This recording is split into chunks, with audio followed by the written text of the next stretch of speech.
Bonjour Diabo. Alors, je suis ravie de t'accueillir aujourd'hui dans l'émission Talkwiz, qui est une discussion entre femmes. Je vais vous raconter un peu d'histoire avec Binta.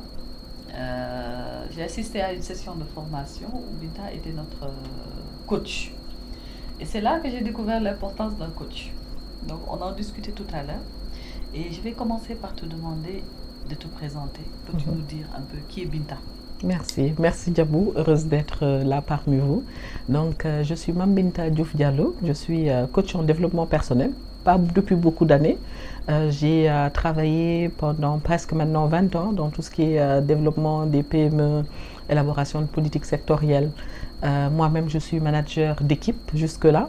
Et à un moment, en fait, je me suis rendu compte qu'il était très important, en fait, de pouvoir aller dans autre chose. Je crois que c'était, je le dis souvent partout où je vais, c'était ma crise de la quarantaine, où je me suis dit j'avais envie de retourner vers ce que aussi j'ai appris, parce que j'ai fait des études en médiation culturelle et communication, en sciences de l'information et de la communication.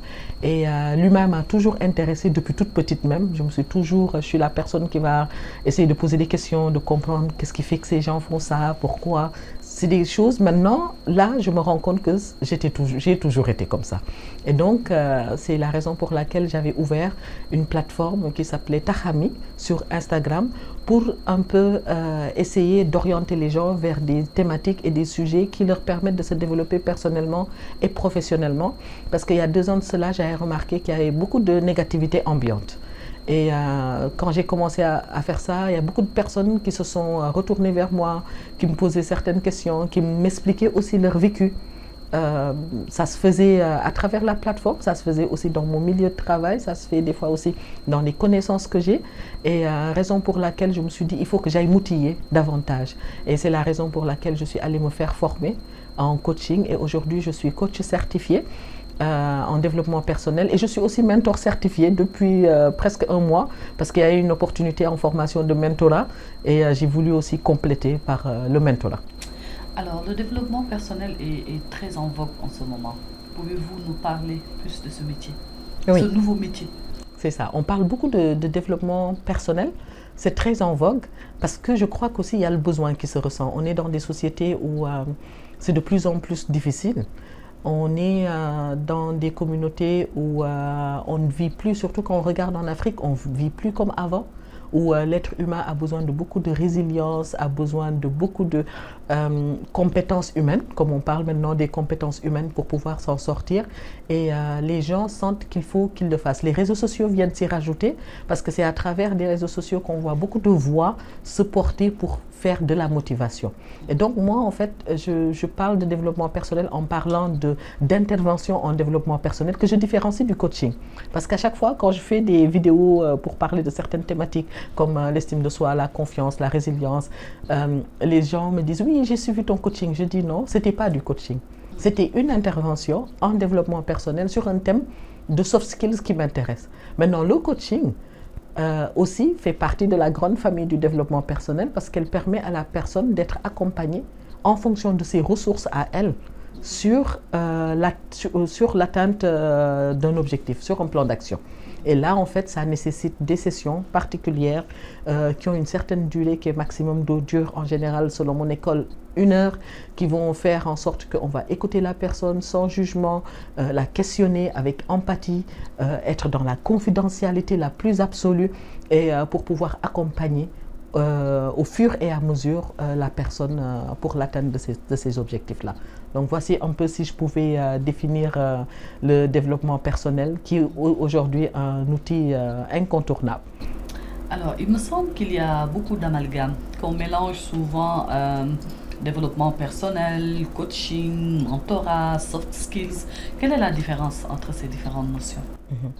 Développement personnel, on peut dire que c'est la grande famille qui regroupe coaching, soft skills, mentorat. Donc c'est comment la personne, le nom même le dit, développement personnel, comment on arrive à se développer. Aujourd'hui, le coaching, quand on parle du coaching, c'est qu'on parle des ressources de la personne.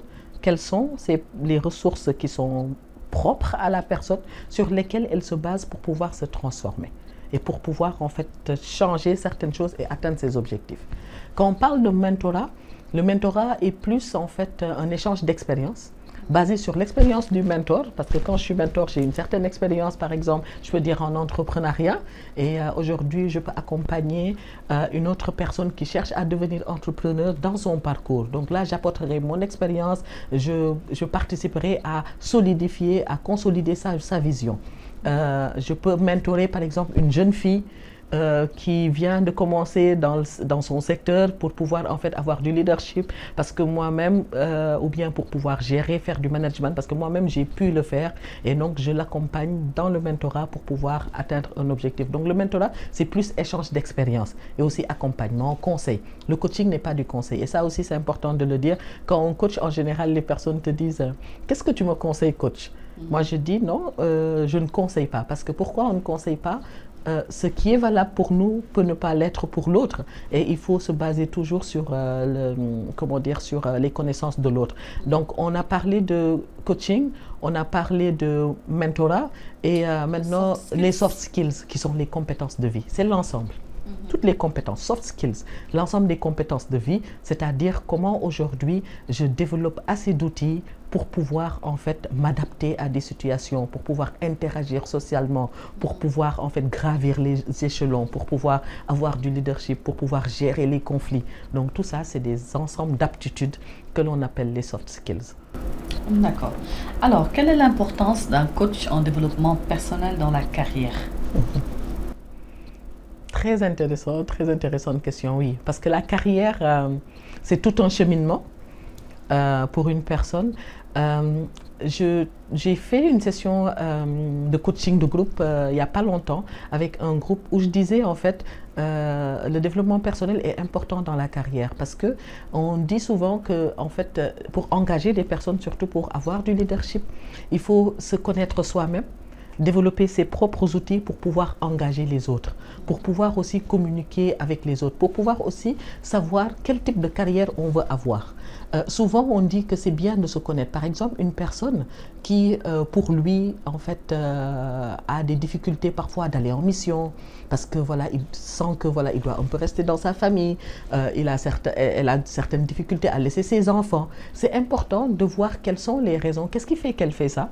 Hein? Quelles sont les raisons de ce comportement-là pour pouvoir en fait détecter est-ce que ça lui convient d'avoir une carrière de grand manager ou bien une grande carrière ou bien de se limiter à certains postes parce que ça lui convient ou bien même que son environnement du travail, de discuter et de négocier pour que son environnement du travail lui permette de faire cela tout en essayant de gérer ce qu'elle veut. Donc dans la gestion d'une carrière, c'est important de connaître qui l'on est, de connaître ses valeurs, de connaître ses objectifs, mais aussi en fait de pouvoir respecter l'autre. Ça, je reviens souvent dans ça parce qu'on remarque que dans le milieu professionnel, il y a trop parfois de compétition. Et en général, qu'est-ce qui cause les compétitions? Les compétitions, c'est parce que souvent, il y a une méconnaissance de soi, un mal-être parfois, qui fait qu'en fait, on ne se sent pas à l'aise avec les autres. Moi, je dis, plus on se connaît, plus on se respecte, plus on accepte les autres, plus on arrive à tirer aussi les bons côtés des uns et des autres. Et donc, plus on arrive aussi à gérer sa carrière parce que les gens vont nous faire naturellement confiance parce que nous-mêmes, on se respecte assez pour pouvoir respecter les autres. Chaque fois, je dis, si on ne travaille pas assez sur nous, si on ne se donne pas assez à nous, on a du mal à donner aux autres. Je crois que donc, il faut qu'on alimente nous-mêmes notre être pour être complètement assise et bien, je peux le dire comme ça, pour être complètement assise et bien dans tous les pans en fait qui constituent notre être pour pouvoir en fait mieux s'ouvrir et gérer aussi des carrières parce que c'est un autre pan de notre vie. Alors, je vais poser une question qui concerne les femmes essentiellement et il s'agit de la gestion des émotions. Comment le coaching ou bien comment la gestion de ces émotions-là peut aider la femme dans sa vie et dans son épanouissement, tout simplement. Les émotions qui concernent les femmes et les hommes, mais on va parler aussi de nous les femmes, parce qu'on sait qu'on est aussi émotionnel. Ouais. Et la gestion des émotions est quelque chose de très complexe, moi je dirais, les émotions. Les émotions sont très complexes, parce que les émotions, il faut savoir les reconnaître, les détecter, les nommer, savoir ce que ça veut dire en nous, ce que ça représente. Et pour ça, il faut beaucoup de recul et de conscience de soi. ce qui n'est pas du tout évident parce qu'on est toujours dans le train-train quotidien, on est toujours à la recherche de résultats, on est toujours en train de faire nos devoirs, comme on peut le dire, et ce qui est normal. Et donc, en général, les émotions viennent nous perturber dans ce parcours qui est le parcours normal. Maintenant, comment on arrive à avoir le recul nécessaire pour pouvoir en fait détecter ces émotions-là? J'aime bien en fait la théorie de la communication non violente de Marshall Rosenberg, qui lui en fait va sur 4 piliers de cette communication non violente qui permet en fait de pouvoir traiter les émotions. Par exemple, quand un collaborateur ou un collègue arrive toujours en retard, en général, on est très dans le jugement en train de dire à la personne « Ouais, tu arrives toujours en retard. Qu'est-ce qui fait que tu arrives en retard ?» Donc, on va allier ça à la gestion des relations en équipe, carrière et autres.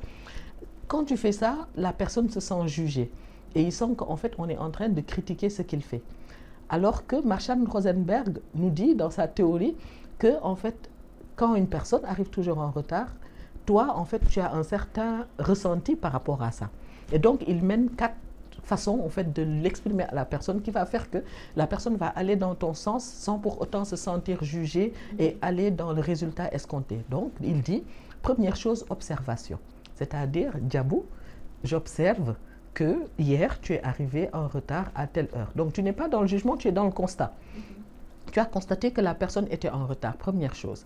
Deuxième chose, ressenti. Qu'est-ce qu'on ressent quand Djabou arrive en retard? C'est-à-dire, moi, en fait, quand tu arrives en retard, ça perturbe mon fonctionnement et ça perturbe ma planification. Donc, tu lui dis, qu'est-ce que ça te fait à toi?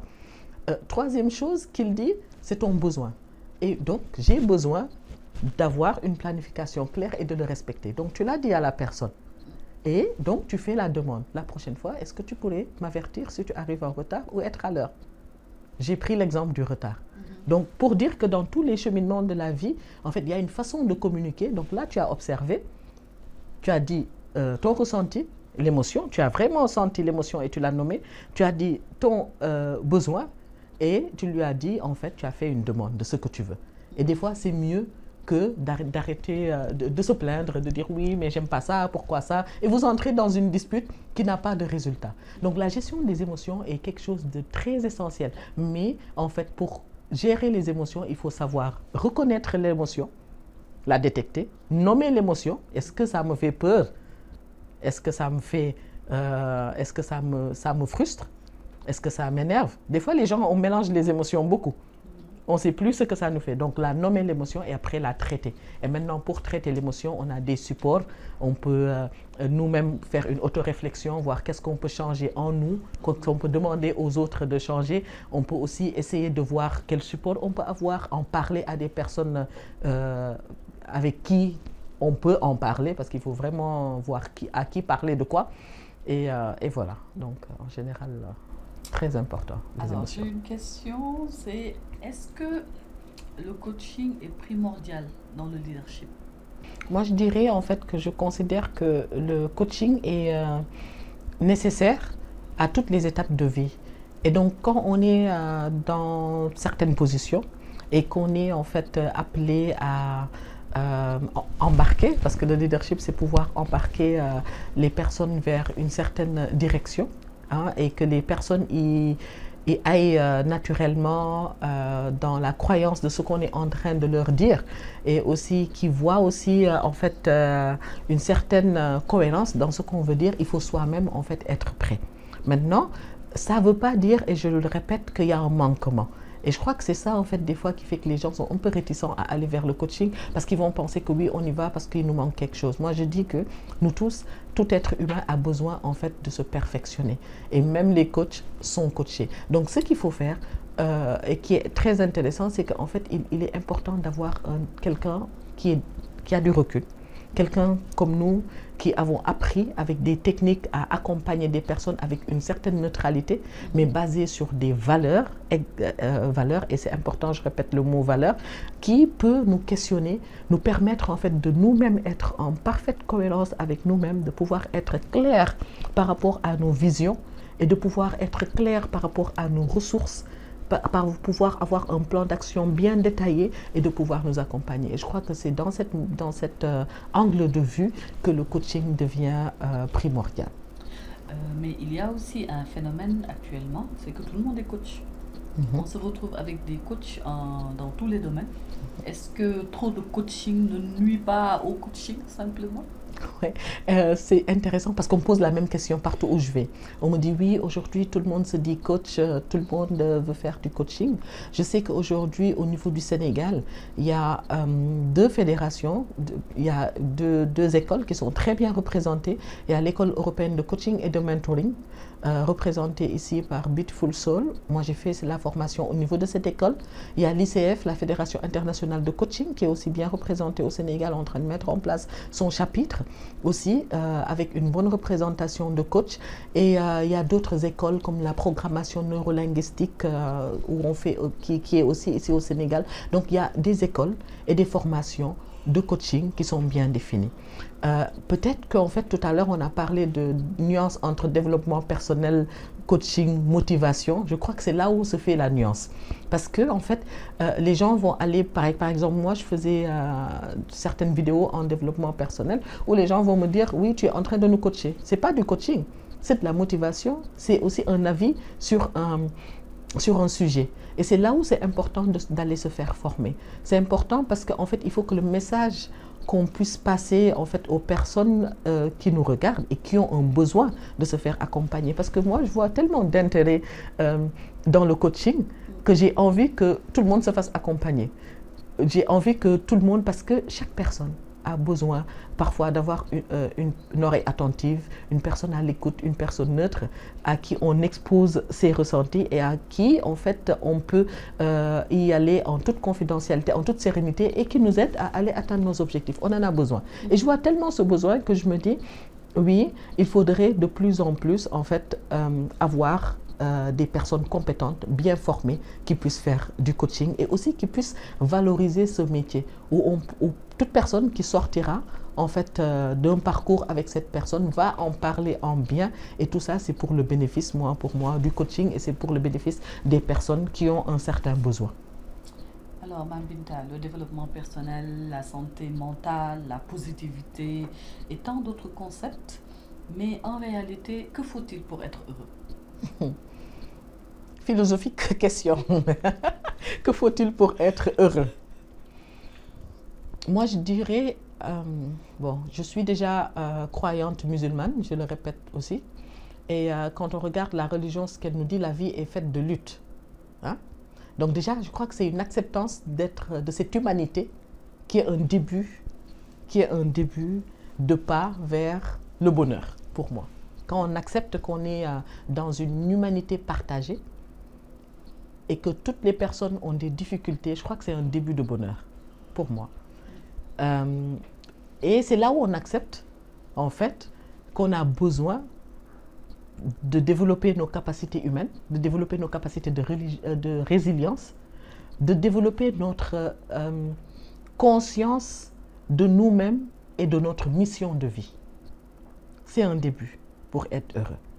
Parce que j'ai l'impression que parfois, en fait, on mélange, on dit oui, je suis heureux parce que je fais la fête, parce que je vais me faire un massage, parce que je vais... Non. Être heureux, c'est tout en tout. C'est tout en tout.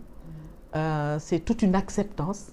L'acceptance amène le bonheur, acceptance de sa situation, acceptance des choses qui ne vont pas comme on veut, mais on continue pas à pas à lutter et à trouver la solution. Ça rend heureux le soir quand on sait que cette situation nous a été donnée et Dieu nous l'a offert comme ça sur un plateau, on l'a accepté et on est en train de chercher la solution.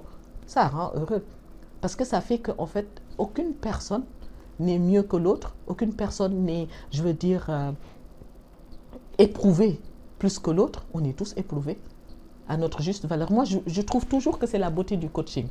Vous voyez, c'est quoi la beauté du coaching? On en a parlé tout à l'heure. C'est de voir Mame Binta arriver avec sa robe, son foulard, avec sa démarche et tout. Et on va dire, ah oui, cette femme, je l'aime bien, je la trouve brave, je la trouve excellente, je la trouve jolie, je la trouve... Et qu'on s'assoit avec Mame Binta et on voit les défis de Mame Binta. C'est la beauté du coaching.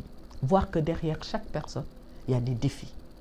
Et que, en fait, on est tous au même pied d'égalité envers Dieu, Moi, je parle beaucoup de Dieu dans mon coaching parce que je sais qu'on est au même pied d'égalité. Ça te montre la réalité, ça te montre vraiment qu'on est au même pied d'égalité et qu'on est en train, en fait, de chercher les moyens, en fait, de pouvoir continuer notre chemin, de bien le continuer en cohérence avec avec nos valeurs, mais aussi en faisant du bien tout autour de nous. Alors, Mame Binta, je vais te laisser nous donner le mot de la fin. Ah, on est arrivé à la fin. Mot de la fin, Diabou, merci. Merci à toi, merci à ton équipe. C'est un réel plaisir de pouvoir échanger avec toi, de pouvoir échanger avec une femme hein, qui aujourd'hui s'engage et essaie en fait de mettre en lumière des femmes et de motiver d'autres femmes. Ça, c'est très important. Mot de la fin, c'est de demander aux personnes en fait de toujours continuer à travailler sur une conscience d'elle-même. La conscience de soi, c'est quelque chose qui mène à la sérénité, qui mène à la tranquillité, qui mène aussi à l'acceptation de soi et aussi je veux dire à l'amour finalement. Parce qu'en fait, on dit que oui, les coachs en général, on va dire c'est des gens qui sont empathiques, c'est des gens qui sont tranquilles. C'est parce qu'en fait, ils apprennent et on apprend en fait à avoir de la vulnérabilité partout. On apprend à aimer l'être humain sans jugement parce que ce n'est pas à nous de les juger. Et on apprend aussi à tendre la main.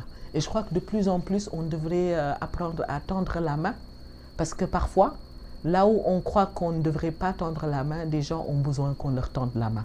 Et c'est toujours important d'avoir cet œil et cet amour envers l'être humain hein, et ce respect envers l'être humain pour tout le temps leur essayer de tendre la main et d'aider. Certains me diront oui, c'est utopique. Parce que oui, il y a des gens qui sont méchants, qu'est-ce que tu es en train de dire? Je vois un peu, parce que beaucoup de gens me disent ça. Oui, c'est quoi? Ces personnes, des fois, il faut aussi savoir s'en détacher, hein, savoir continuer son chemin, mais ne pas aller avec des a priori dès le départ. Parce que ça ne sert à rien, ça fait qu'on ne va pas tenter des choses. Et des fois aussi, ça fait qu'on passe vers des expériences. Et en fait, c'est les expériences qui font les personnes. Merci, Mame Binta. Merci, Diabou.